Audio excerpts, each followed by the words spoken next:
Hey, welcome back to Rants and Reviews, Review Edition.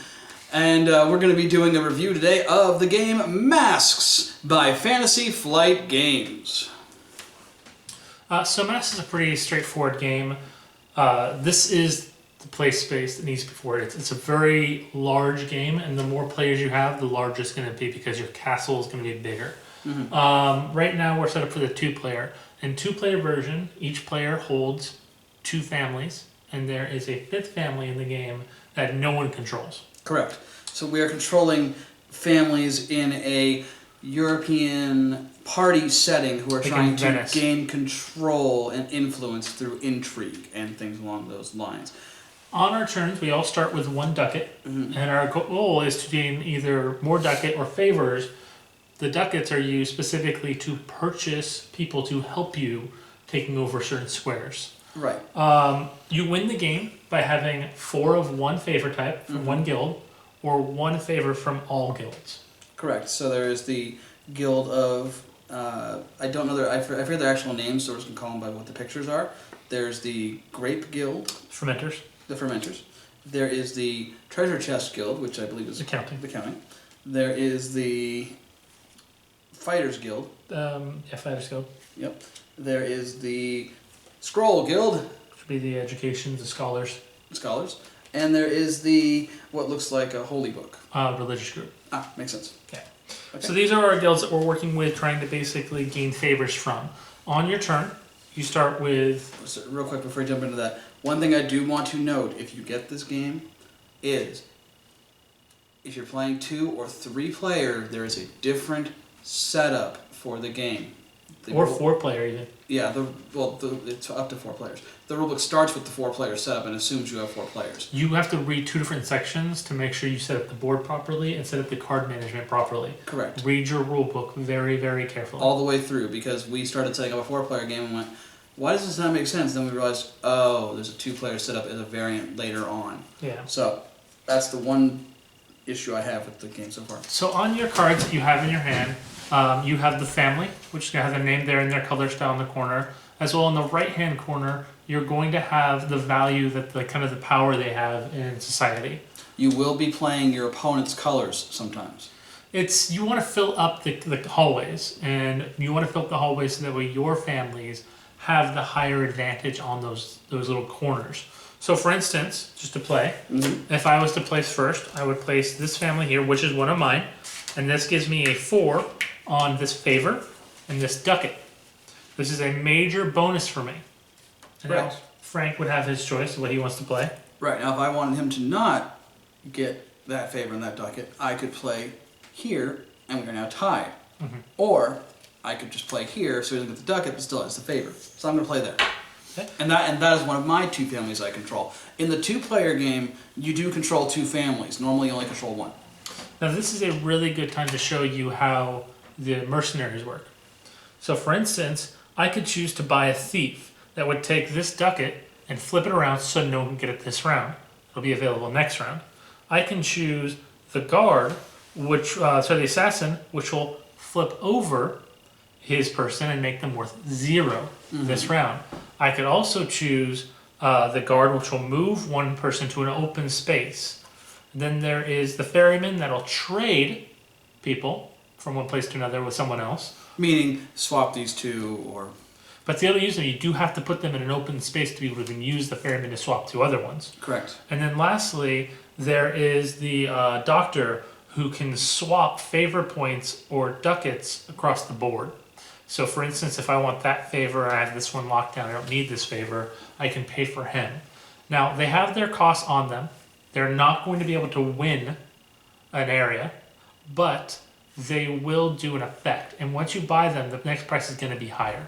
So I'm going to spend this turn to pay a ducat, my 1 ducat you start the game with, to buy, for instance, the assassin. And he assassinates him. Who I will place here, and he assassinates him. Now I've locked down, for now, this ducat, this favor. But I've given him a good chance to win this ducat or this favor by putting a card there. Correct. So now it basically would be Frank's turn to play a card. So I'm going to place... Wrong one. I'm going to place this guy here. which allows me to control this at this point. And then also have a possible buy-in on that ducat there. Correct. Now at this point, I could show you the whole game all the way through, and then we could basically just keep going. But I don't want to waste your guys' time watching the video, so we're just going to resolve this half of the board. Yeah, just so you can see. Now normally we would have. Let's just throw down the other cards randomly. There and there. Why not? Yeah. So this is basically how the board would look if it was filled. Now, for instance, here I have a 4 versus a 1, so I would take this favor. So you're comparing the cards that are touching in the hallway. Mm-hmm. Very similar to like Guilds of Caldwell and games like that, where you're basically competing over a square. Next one would be these two right here to take the ducat. Because I have nothing, and he has 4. I would take that one. Over here, I have 3 points and versus my own 0, but either way. So I would get this, and it would go here. And so that's basically how you do the resolving of the areas. We won't go through the rest of the board. We didn't really think about how we're going to place the pieces down. I want my ducat, I'm taking it. Fine, take your ducat. But that's basically how the game works resolution-wise. You're going to play this game over and over and over again, each round filling up the catacombs, each round dismissing the cards, and then getting the new cards until either one player has one of all 5 favors or 4 of the 1 favor. Now, it's also important to note that any troops or people that you bought this round, you purchased, they're gone. They go back in the box, and they are no longer in the game. So, as you see, the prices will increase, as I said earlier. So the assassin now costs 2. If I was to buy the assassin next round, and he bought the next assassin as 3. Are those set up in cost order, or are they supposed to be shuffled? No, they are set up in the order of their costs. Oh. So, for instance, if I bought the 2 next round, he bought the 3, there's no more assassins in the game. Right. That's it. No more. Right. None. And also, when it comes to the favors, if you look at one side, you'll see a 0 and 2 blank markers, whereas on the other side, you'll actually see 1 through 4, which means you don't have to get 4 of these tokens, you just keep moving the token counter up. Exactly, and that's how you're going to keep track of them, keeping the tokens on the board, and also how about with the randomization of it. So this is basically how the game is played. So I think we're ready. We're going to jump right into our opinions. I'm going to let Frank go first. Okay. Because I'm that kind of guy. I appreciate that. You're welcome. All right. Okay, so here are my thoughts on Masques. Masques is a interesting game because of the deception aspect of it, the fact that you have to play cards that are for your opponent as well. That's really interesting. The fact that you know up front what's available as far as different jobs and different classifications of people to use when you pay the ducats. That's really, really interesting. It's got a lot of in-depth strategy, and it's a really, really small little box. It's very, very portable, but it's one of those games that packs small but plays big, and I really, really, really, really like that a lot. The rulebook was good. I personally would have rather have seen them put for 2 players do this, for 3 players do that, and for 4 players do this in their rulebook, as opposed to putting in the 2-player variant at the end, because that was a little frustrating to set the whole game up and then find out, oh, oops, we're playing 2-player. We need to change all of this now. But it's a really fun game. If you like games where you have to make really, really interesting choices, both for yourself and for your opponent, I would definitely recommend Masques. Masques is a game that belongs in my collection, and I know a lot of games belong in my collection, but this one is definitely one that's going to stay for a while. I enjoy Masques. Pick it up. Masks. We all wear them. Well, I don't. Masks is fun. To be honest, I hate the rulebook. I hate the rulebook. I hate everything about the rulebook. And usually for me, that kills a game. This game, however, is fun. This game to me is a lot simpler than Guilds of Caldwell. And it still hits that same kind of point. I feel like I would play this game again. Another drawback besides the rulebook, though, is the play size. The play space is so large, even for a 2-player game. And there's just so many things you have to have down in front of you, so many things you have on the table.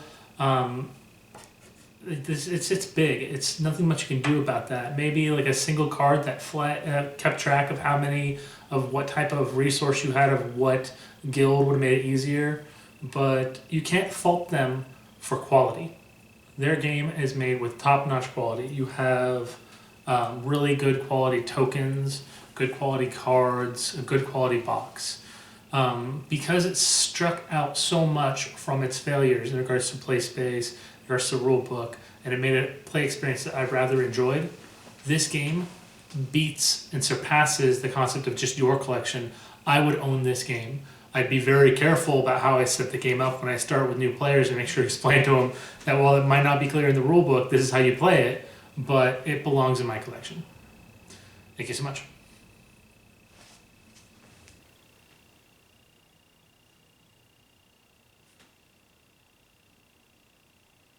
Whenever you're ready.